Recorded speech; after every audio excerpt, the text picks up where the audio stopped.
Cátedra Médica en este viernes de endocrinología con el doctor Cristian de los Santos y su invitado, el doctor Oscar Ortega, quien es cardiólogo, ecocardiografista y médico interno egresado del Hospital Salvador Gautier y del Instituto Dominicano de Cardiología. Es además miembro de la Sociedad Dominicana de Cardiología y hoy nos acompaña para hablar sobre prevención cardiovascular en el paciente diabético. Buenos días, doctor Oscar. Muy buenos días a todos los que están en cabina y gracias a todo aquel que nos hace el favor de escucharnos. Bueno, hoy he asistido aquí para hablar de un tema sumamente importante. Yo le diría corazón y diabetes, ¿verdad? Claro. Los pacientes diabéticos pudieran, si lo agrupáramos a todos y lo lleváramos a todos a una isla aparte, formarían quizás el tercer país más poblado del mundo. Si todos lo pusiéramos en un solo lugar, ¿verdad? Así de tantas personas a nivel mundial son diabéticos y gran parte de ellos sufrirán en algún momento una enfermedad cardiovascular y más del 70% de ellos morirá por consecuencia de una de estas enfermedades.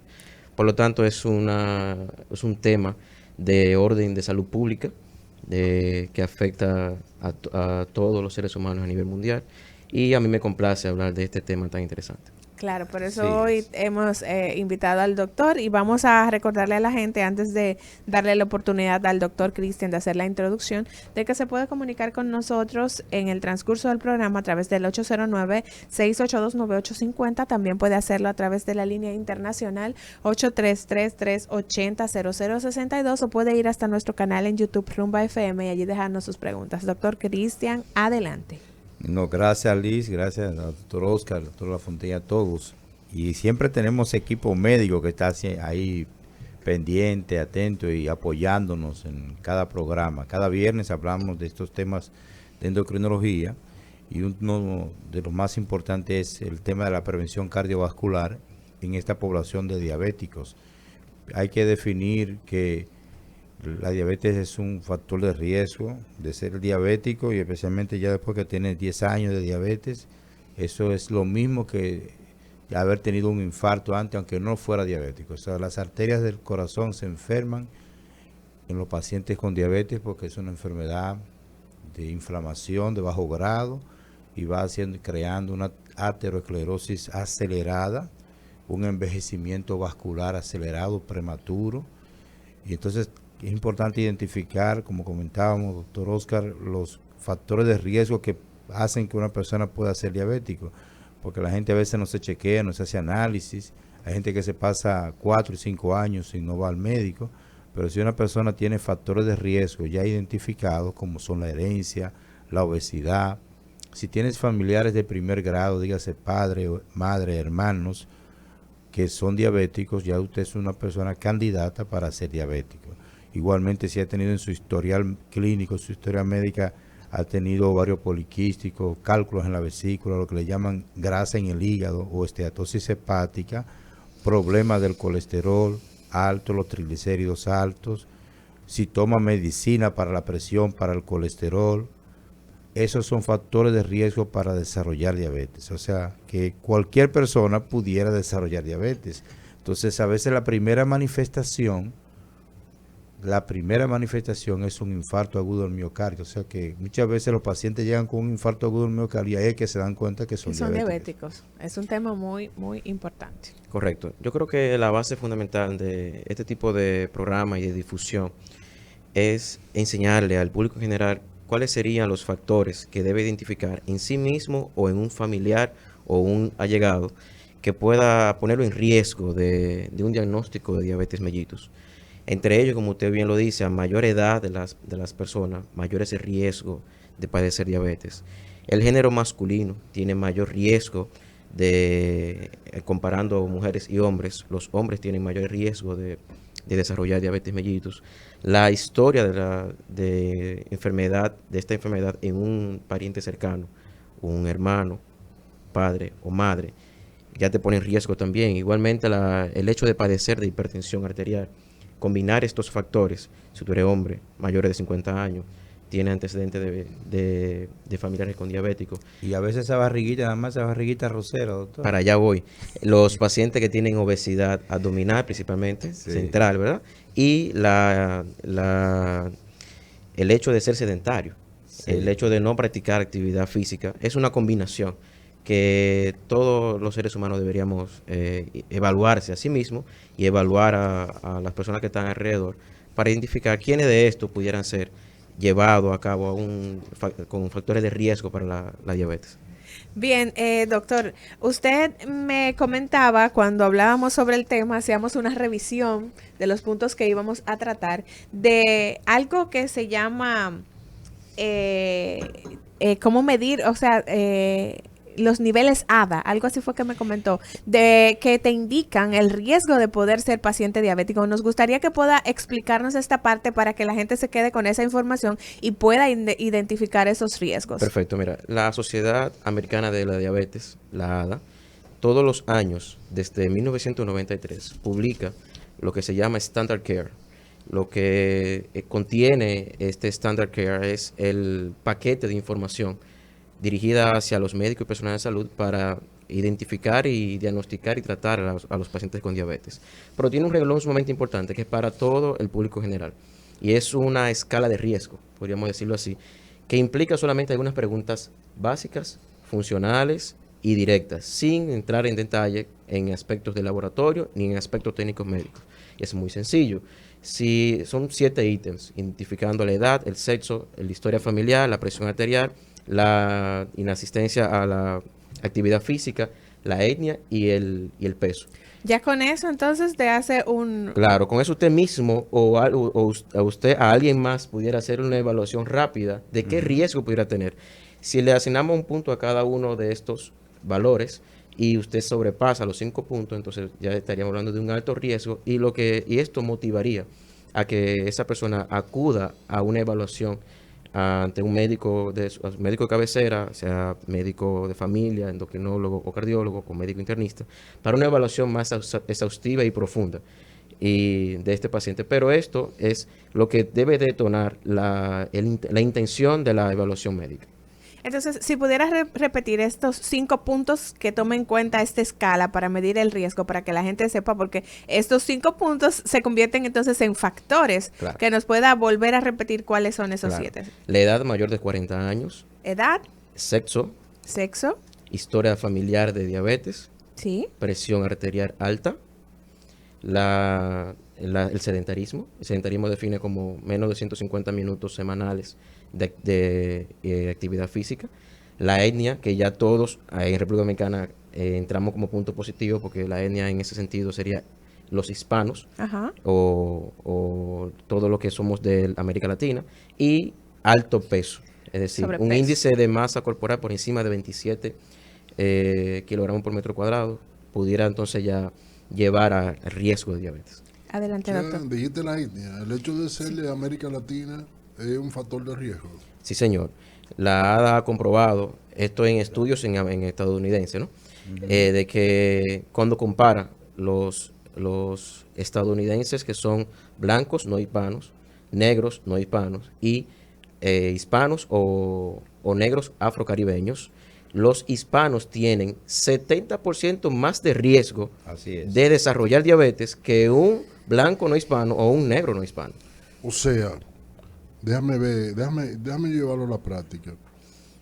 Que en la misma medida que tú tienes menos de 40 años, número 1. Número 2, dijiste sexo.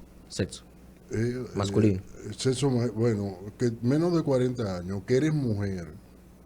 2. ¿El otro dijiste? El antecedente de enfermedad en la familia. Historia familiar. El antecedente de la enfermedad, bueno, casi toda la familia lo tienen. El modo de vida lleva a eso. Claro. ¿Verdad? Ese es el único que no sedentarismo. puede tema. Sedentarismo. Con las pocas oportunidades que uno tiene por el modo de vida de hacer ejercicio y el otro. La presión arterial, ser hipertenso. Ser hipertenso. Y o sea, el sobrepeso. Que para ello todo el éxito para no ser diabético, no sufrir enfermedad cardiovascular, es no llegar a estos factores. Correcto. Morirse antes de los 40 años. Controlarlo. Morirse antes de los 40 años. Si es hombre, convertirse en mujer. Si es... ¿Y cómo? No, lo que pasa es que en este sentido lo que busca esta escala es llamar la atención, así Claro, mismo, Ah, llamar educar la a la atención, gente. llamar la Correcto. atención. Si usted posee alguno de estos factores, entonces debería Cuidarse. por lo menos ir a una revisión médica. Ok. Y así, en ese sentido, poder detectar a tiempo la diabetes mellitus y poderla llevar a tratamiento. El doctor ahorita decía que los pacientes después de 10 años se convierten en un equivalente de enfermedad cardiovascular por ser diabético por más de 10 años. Pero déjeme decirle, Aunque no haya tenido ningún Aunque evento. no haya tenido nada. Aunque no haya tenido ningún la Fíjate. mayoría de los pacientes diabéticos, como usted bien lo sabe, tardan entre 8 a 10 años en diagnosticar la enfermedad. Por lo No, tanto, realmente en el caso, doctor, que de los diabéticos tipo 2, como dice, son los más frecuentes, pues cuando viene a dar manifestaciones propias de la enfermedad, ya han transcurrido de 10 a 15 años de enfermedad subclínica, donde el paciente nunca le ha subido el azúcar en ayunas, solamente le sube cuando pues tiene la ingesta y no se da cuenta, no tiene muchos síntomas y ya se sabe que al momento del diagnóstico de diabetes tipo 2 el 50% de las células beta ya se fueron, ya se murieron, o sea que, y que va a perder este paciente entre un 1 o un 4% por cada año de vida después de, o sea que el paciente con diabetes tipo 2 cuando se diagnostica hay que sumarle que ya tiene 10 años de enfermedad, Claro, claro. la mayoría. por lo tanto, si ya al momento de hacer el Ya diagnóstico, entonces ya ahí hay un impacto en la Absoluta- salud del corazón absolutamente. cuando Hay el muchas diagnóstico escalas, llega. como la que el doctor menciona, pero nosotros, una de las más usadas, la escala Findrich, pues evaluó el riesgo para desarrollar diabetes a 10 años con una puntuación. Mucha gente no conoce esto, pero es importante para nuestro pueblo que la gente sepa que nosotros por ser dominicanos tenemos riesgo de tener diabetes. La población dominicana tiene alto riesgo para diabetes. Por ser latinos, por eso los norteamericanos, como tú decías, los blancos europeos, aunque ellos tienen una gran población en los Estados Unidos, la mayoría de los estudios se hacen también incluyendo latinos americanos y afroamericanos. Entonces esto hace que ellos tengan, por ejemplo, estadísticas de un 60% claro, de prediabetes y más de un 40% de personas con diabetes. O sea, nosotros tenemos una situación en la República Dominicana de alto riesgo para desarrollar diabetes y quisiéramos que en el día de hoy le diéramos algunas claves importantes a la gente con diabetes que nos está escuchando, que sepa qué hacer para descender o bajar lo que es ese riesgo cardiovascular, que es de alta prevalencia en los pacientes con diabetes y que estos pacientes pues tienen alto riesgo de morir. Muchas veces el paciente piensa que porque se puso sudoroso, piensa que fue que le bajó el azúcar, se pasa la prueba, está todo bien, pero esa diaforesis está indicando que hay una isquemia silente. claro. Bueno, si nos vamos al ámbito de la prevención cardiovascular en el paciente diabético, lo primero que tenemos que decir es que ya por hecho de ser diabético ya llegamos tarde. Ya llegamos tarde. Como usted bien estableció, ya el paciente con diabetes que tiene 10 años, que ahora se está haciendo el diagnóstico, ya es un paciente clasificado como de alto riesgo o de muy alto riesgo para enfermedad cardiovascular, dependiendo de su o sea, condición. que con las diferentes escalas de riesgo cardiovascular, que si solamente ya de entrada por ser diabético, es de alto riesgo. alto riesgo. Exacto. De alto riesgo. Pero ya eso no significa que estamos ante una catástrofe, ¿verdad? Porque hay forma de manejar este riesgo. Claro. Entonces, para el público general tenemos 4 pilares que debe tomar en cuenta para su control. El primero de ellos es mantener los niveles de glicemia controlados. Eso es fundamental. Si usted mantiene los niveles de su azúcar en sangre en un nivel tolerado de control, por lo menos de 180 y en un rango de 100 a 120, podríamos decir, ¿verdad? Sí. O en algunos pacientes ser un poquito más estricto, si tiene alto riesgo. Eso por ahí ya comenzamos a... Sabes que los pacientes a veces te dicen, hoy tengo el azúcar en 93 y están felices. Están felices. Sí, porque tiene 93. Y a veces la gente llega a pensar que ese 93 es de la noche entera, o de la semana entera, o del mes entero. Es Se una mantiene- fotografía. Esa es una foto instantánea de fluctuando ese en el día. momento, nada más. Claro, De ese claro. momento. Entonces hay que explicar eso a la gente, que la gente Claro. sepa eso. Y aún la hemoglobina glicada o glicosilada, nosotros sabemos que no es un valor tan exacto, aunque es un marcador de riesgo cardiovascular que también debe tomarse en cuenta. Tampoco es un marcador tan preciso, pues, aunque ese es el más estudiado que tenemos, pero que los pacientes deben saber cómo manejarse. Muchas veces antes los pacientes iban al médico y antes de ir al médico se ponían su insulina, se tomaban su pastilla, 2 pastillas. Han controlado. Porque hicieron ese para llegar al médico con 80. Sí. Y pensaban que iban a engañar al médico. Se estaban engañando a ellos mismos. Y entonces cuando el médico ve la hemoglobina glicosilada, dice, no, pero usted está muy mal, porque usted tiene 13 de hemoglobina glicosilada. Es frecuente escuchar la justificación de si llega con la glicemia de ese momento, la glicemia capilar o la glicemia basal elevada, decir, no, porque yo me comí anoche una cena muy pesada, Sí. me comí un pan. Pero generalmente con este parámetro que usted hace referencia, que es la hemoglobina glicada, tenemos un promedio, vamos a decirlo así, Sí. de un tiempo más prolongado de cómo ha estado esa glicemia en sangre. Por lo tanto, uno puede tomar esto como un valor de control de la glucosa. Exactamente. Otro de los parámetros necesarios para manejar el riesgo de padecer una enfermedad cardiovascular en todos aquellos pacientes diabéticos es mantener la presión arterial controlada. El 70% de los pacientes diabéticos son hipertensos. El 70%. Eso es una gran cantidad.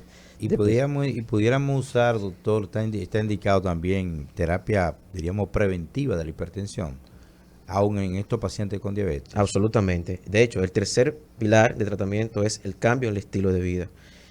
Cambio en el estilo de vida va a ayudar tanto al control de la hipertensión como el control de la diabetes. Y el factor principal de las terapias no farmacológicas para la diabetes e igual para la hipertensión, que tiene un impacto en el control, es la dieta.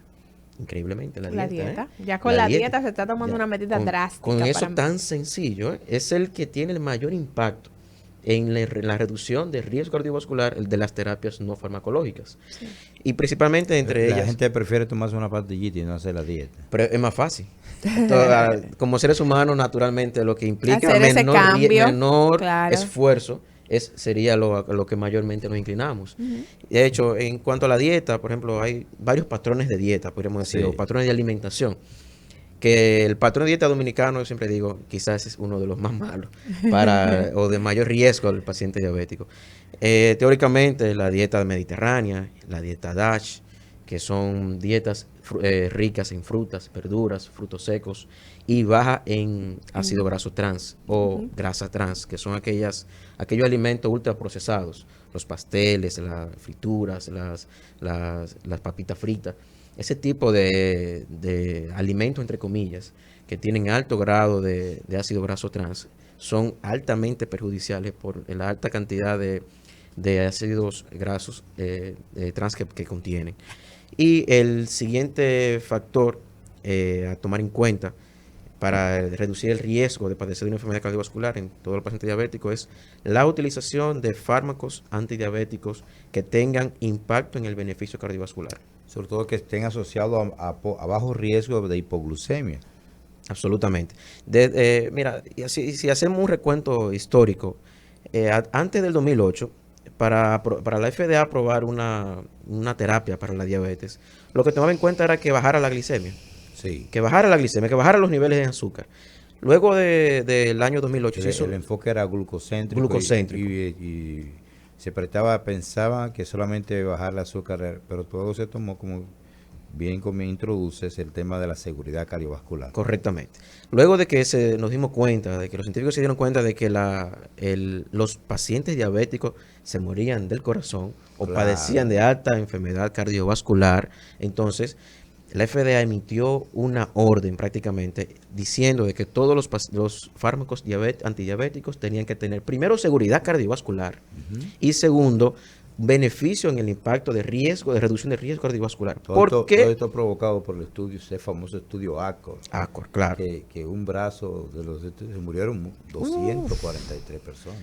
Claro. Por llevarlo a un control estricto o exagerado de la glicemia. Y también que, como usted bien sabe, las primeras terapias, como las sulfonilureas para la diabetes, algunos de estos fármacos tienen un impacto negativo a nivel cardíaco. Y ya si tenemos un estrés oxidativo elevado a nivel cardiovascular en el paciente diabético y más allá introducimos un fármaco que puede tener o empeorar esa situación metabólica, entonces los pacientes diabéticos tendrán más riesgo de padecerlo. Por lo tanto, se llegó a la conclusión y ya en estos últimos tiempos tenemos principalmente de 12 grupos farmacológicos que se usaban anteriormente para el tratamiento de la glucosa. Prácticamente 3 grupos son los principales, que son la vivuanida, como la metformina, que es un fármaco barato, de amplio uso en el mercado, los inhibidores de la SGLT2 y los inhibidores de la GLP-1. Es un término un poquito más técnico, pero son factores que hay que tomar en cuenta para la reducción del riesgo cardiovascular en los pacientes diabéticos. Bien, a la gente que nos escucha, usted tiene la oportunidad de comunicarse con nosotros a través del 809-682-9850. También puede hacerlo a través de la línea internacional 833-380-0062 o dejarnos sus preguntas en el chat en nuestra transmisión en vivo en el canal en YouTube Rumba FM. Vamos a escuchar qué dice la gente. Buenos días, Cátedra Médica. Buenos días a todos. Excelente tema, me gusta mucho y los doctores explican muy bien.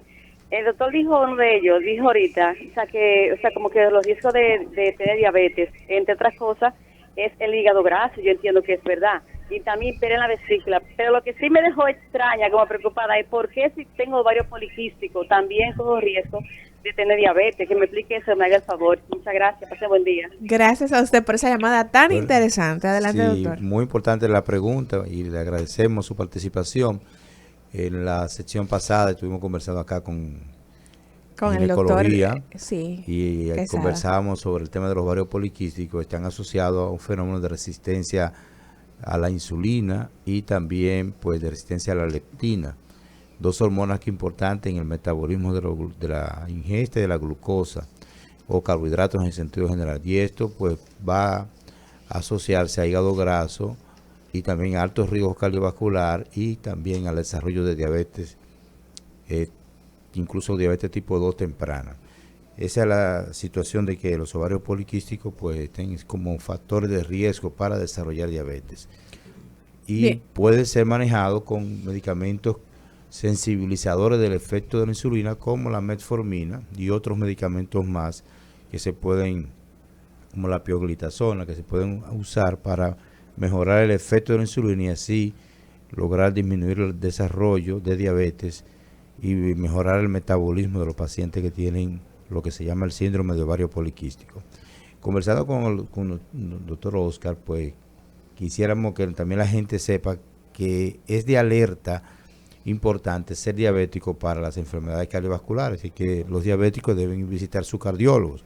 Pero también, doctor, ¿qué puede hacer la gente para mermar ese riesgo que tiene? ¿Qué hace un diabético que nos está escuchando para disminuir, además del control de la dieta, como bien dice, de hacer ejercicio? ¿Hay algunos medicamentos que puede usar un paciente o que están indicados para disminuir ese riesgo cardiovascular? Claro, absolutamente. Y quisiera decir algo antes de entrar a la terapia, ¿verdad? A los fármacos. ¿Qué puede la gente hacer sin tener que ir directamente al médico? Lo primero que tiene que hacer es cese de tabaco. El cese de tabaco en lo absoluto. El tabaquismo y la diabetes no ligan. No van de la mano, no van de la mano. El paciente que es diabético y fuma y encima es hipertenso y obeso es, como se dice popularmente, una bomba de tiempo. Una bomba. Y no, aunque no lo sepa, una bombita. Tiene un cronómetro que en cualquier momento explota.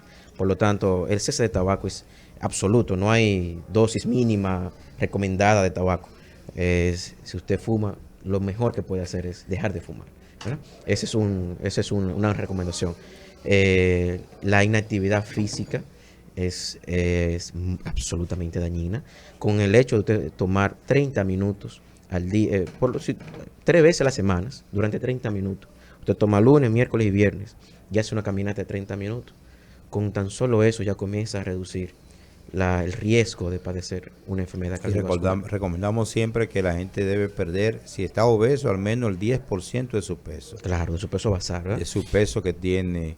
Si usted pesa 200 libras y su estatura, en base a su estatura, su índice de masa corporal pues le da elevado por encima de 27, como decía el doctor al inicio, debe perder al menos el 10%. Con solamente perder el 10% del peso, logra disminuir el 30% de la grasa visceral, que es la grasa que produce los mediadores químicos para desarrollar diabetes y desarrollar infarto agudo de miocardio, esa grasa que está dentro de su vientre. Si usted pierde el 10%, usted baja el 30% de esa grasa visceral. Eso es muy importante. Bueno, vamos a escuchar qué dice la gente. Buenos días, Cátedra Médica.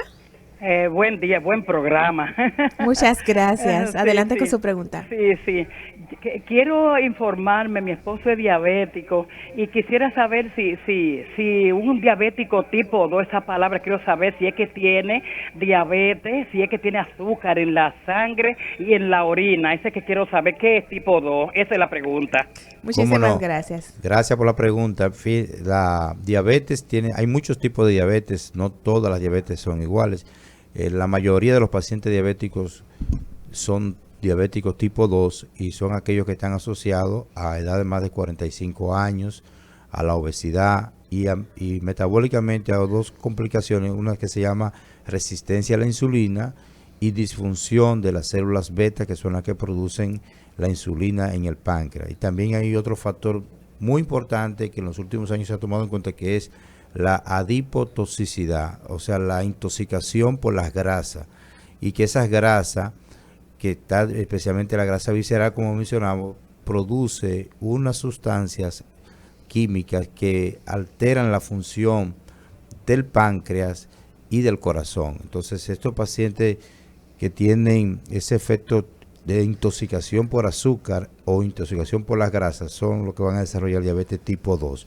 Entonces, tener diabetes tipo 2 es lo que la gente le llama el azúcar o tener azúcar alta. Pues realmente todo el mundo tiene azúcar en la sangre y a todo el mundo le sube el azúcar cuando come, pero el páncreas produce una hormona llamada insulina que nivela, controla el azúcar en 1 hora y media, 2 horas normalmente. Entonces, los pacientes con diabetes tienen una alteración en la primera fase de secreción de esa insulina, lo que hace que el azúcar se mantenga alta por varias horas, y a eso se le llama diabetes. Y cuando la gente tiene diabetes, pues elimina azúcar por la orina, es un exceso, ya que el riñón pues filtra el azúcar y tiene un control hasta unos 160, 180 de nivel de azúcar, miligramos en la sangre. Pues entonces cuando sobrepasa ese nivel se escapa el azúcar por la orina y por eso le aparece el azúcar. De hecho, eso era lo que hacía la gente antes, que la gente orinaba y veía que las hormigas le iban al azúcar y decía, pues tiene azúcar porque le van las hormigas al azúcar. Entonces ya, y inicialmente cuando no, y probaban el azúcar, probaban la orina. Todavía hay gente que prueban esa orina y saben que la orina está dulce, y dicen, si tengo la orina dulce es porque tengo el azúcar alta. Y así fue que se comenzaron a hacer las pruebas con unas tirillas en la orina, se medían así los niveles de azúcar en la orina. Luego se pasó a un poco más moderno con el tema de los glucotests que se hacen ya, y ahora ya tenemos métodos modernos de monitoreo ambulatorio, que tú colocas un equipo y puedes medir el azúcar 1000 veces al día si quieres, cada segundo, con un monitoreo ambulatorio de la glucosa. Bien, el doctor Cristian de los Santos apuntaba de que un paciente que tiene 10 años con diabetes, su salud cardiovascular es similar a la de una persona que ya ha sufrido un infarto. Entonces, mencionaba usted dentro de los pilares para prevenir eventos cardiovasculares en el paciente diabético el tema de mantener los niveles de glicemia en sangre controlados. ¿Qué es lo que pasa en el corazón con cada subida de azúcar en sangre? Perfecto, es una excelente pregunta. Y ahí tendríamos que ir un poquito más técnico, ¿verdad? La situación es la siguiente: los niveles elevados persistentemente en el tiempo de glucosa en sangre van a hacer que, y la resistencia a la insulina, que como explicaba el doctor, la insulina es una hormona producida por el páncreas. El páncreas es una glándula que tenemos todos los vertebrados. En los seres humanos está detrás del corazón, del estómago, ¿verdad? Entonces, cuando esta insulina falta por una déficit de producción de la hormona, o cuando hay resistencia a la acción de la insulina. La insulina es como la puerta de entrada, como la llave, para que el azúcar, la glucosa, pueda entrar a los tejidos y a su vez los tejidos puedan funcionar adecuadamente. Entonces, en el corazón habrá un cambio en el sustrato energético. ¿Qué significa esto? Que en vez de utilizar el azúcar como combustible de energía, el propio corazón cambia a otro sustrato, a otro componente, para poder subsistir, para poder usarlo como combustible. Es como si a un motor de gasolina le echáramos gasoil. Entonces, eso va a dañar Claro. el sistema metabólico cardíaco. En el caso de la diabetes, se altera porque la insulina o no puede entrar o no puede funcionar. Y por lo tanto, el corazón tiene que buscar ácidos grasos. Y existe lo que se llama, ya hoy en día se habla de ese concepto de cardiopatía diabética. Allá voy, exactamente. De por sí, aquellos pacientes que no tienen ni hipertensión, ni tienen enfermedad valvular, ni tienen enfermedad coronaria, pero son diabéticos, ya de por sí tienen una enfermedad cardíaca establecida. Como bien dice el doctor, una cardiopatía diabética. ¿Por qué? Porque a nivel de los cardiomiocitos, que son las células que forman las fibras musculares del corazón, hay una alteración en el metabolismo de estas células y con aumento del estrés oxidativo, aumento de la aceleración de la apoptosis que causa fibrosis. Decir, doctor, que el estrés oxidativo, para la gente que quizás no toma esto, se refiere a la producción de sustancias reactivas con cargas negativas que llevan a que esas células se oxiden las estructuras, incluyendo las fibras nerviosas, sobre todo en el corazón, los riñones, y se oxidan aceleradamente y envejecen. Hasta en el endotelio vascular un envejecimiento acelerado. Entonces eso de apoptosis, que es la muerte celular programada, se ve acelerada. Las células se mueren, sus células se mueren más rápidamente. Claro, entonces cuando hay una muerte celular acelerada en el corazón, ese tejido que queda vacío tiene que llenarse con algo, ¿verdad? Tiene que ocuparse y se crea entonces una cicatriz, una fibrosis. Es igual cuando usted se corta la piel, cuando sella la herida, se sella con una cicatriz. Igualmente en el corazón pasa lo mismo, se deposita un tejido fibroso, hay una cicatriz y esto va mermando la capacidad funcional del corazón y altera el funcionamiento normal. Esto va a llevar a que los pacientes diabéticos tengan más riesgo de desarrollar infarto al corazón por un problema vascular, una aterosclerosis acelerada. Es decir, hay un aumento en el depósito de colesterol a nivel de las arterias coronarias que alimentan el propio corazón. Hay aumento de la fibrosis que lleva a insuficiencia cardíaca. Y usted como ecocardiografista, doctor, ¿cómo ve eso en el ecocardiograma? Cuando el diabético le hace un eco, produce trastorno en la motilidad o en el movimiento de las paredes del corazón. Absolutamente. Lo que frecuentemente vemos a nivel ecocardiográfico en el paciente diabético es una de las primeras alteraciones, que es la rigidez del corazón, lo que se llama disfunción diastólica. Eso quiere decir que el corazón no se relaja, no se llena adecuadamente. Si no se llena, aumenta la presión dentro del corazón y a la falta de llenado adecuado habrá entonces un vaciamiento inadecuado. Esa es una de las primeras alteraciones que vemos en la ecocardiografía. A partir de ahí el corazón también, por la alta carga fibrótica, puede entonces dilatarse, se pone más grande. Ese aumento en el volumen o el tamaño del corazón lleva a que el paciente entre en insuficiencia cardíaca. ¿Y qué síntomas le da al paciente este tipo de alteración para que nuestros amigos pues vayan sospechando que pudieran tener una complicación de ese tipo? Lo primero que tenemos que establecer los síntomas habituales de la diabetes, ¿verdad? El aumento en la necesidad de comer, la posibilidad de aumento en la diuresis, en la cantidad de orina, la sensación aumentada de sed, la ganancia de peso. Esos son los síntomas clásicos de la diabetes. Ahora, el diabético que tiene enfermedad cardiovascular puede manifestarse por fatiga, cansancio más allá de lo habitual, edema de los pies, hinchazón de los pies, pérdida de la capacidad funcional, ahora rinde menos que lo que rendía antes. Estos son síntomas principales, cardinales. Y rinde menos en todo, doctor. Absolutamente en todo. En todo, porque Sin excepción. cuando decimos, especialmente en los hombres, cuando el paciente tiene disminución de su capacidad de la erección, no solamente sin llegar a una disfunción total, ya eso indica que el corazón se fue hace tiempo. Absolutamente. Y más allá también puede tener una disminución de la libido, por lo que usted mencionaba en un momento, la neuropatía diabética y otros trastornos a nivel hormonal cerebral.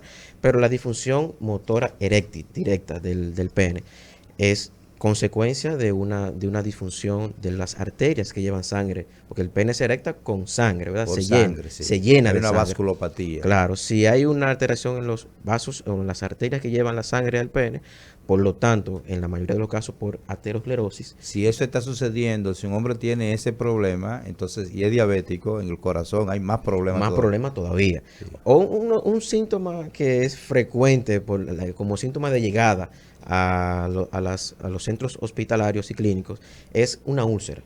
El paciente, cuando tú le preguntas, ¿qué tiempo tiene usted con esa úlcera en el pie? Yo tengo como 10 años. Yo tuve un accidente o me clavé un clavo hace 10 años y esa úlcera nunca se ha curado.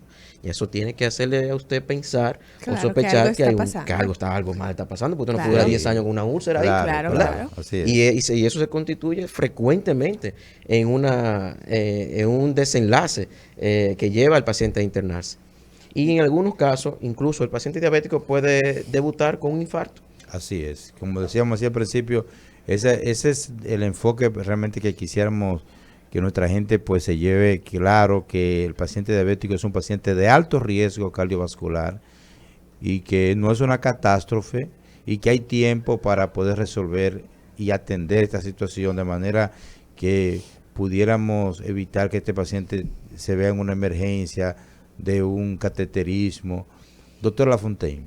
Sí, mira, pero ya que lo mencionaste, ¿por qué darle tanto o no cicatriza esta úlcera? ¿Y qué pudiera hacer este paciente?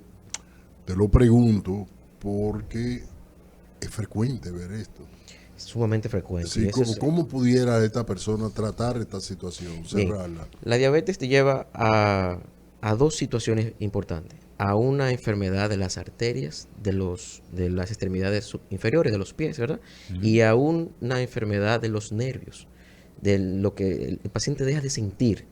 Y los endocrinólogos lo saben muy bien porque hacen una prueba con un filamento, algo muy sencillo, y cuando el paciente no siente el estímulo superficial, quiere decir que puede ser que sus nervios en los pies están alterados. Así es. Nosotros tenemos la experiencia, y vamos a traer pronto, que el ISME lo ha pedido, que traigamos nuestro equipo de Sudoscan, que mucho tiempo antes, incluso antes de la diabetes, podemos detectar cómo está la neuropatía, antes de que aparezca la diabetes, antes de que aparezcan los síntomas. Y ya, como bien decía el doctor, el examen físico nos ayuda a detectar estos fenómenos de neuropatía, vasculopatía diabética, que llevan a estas úlceras incurables, que parecen ser incurables, pero se pueden manejar. Claro. Y muchas veces está el fenómeno de la aterosclerosis asociado con la enfermedad arterial, que no solamente es en las piernas. Cuando vemos este fenómeno en una pierna, lo que el doctor está llamando la atención es que eso mismo que está pasando en la pierna, esa úlcera está pasando también en el corazón. Claro. Lo que pasa es que no lo ves porque está dentro. Exacto. Pero ese mismo fenómeno de circulación defectuosa que está en esa pierna, eso mismo está pasando en el corazón. Por eso es la importancia de la prevención. Vamos a hacer una breve pausa y a la vuelta continuamos conversando con el doctor Óscar Ortega sobre prevención cardiovascular en el paciente diabético.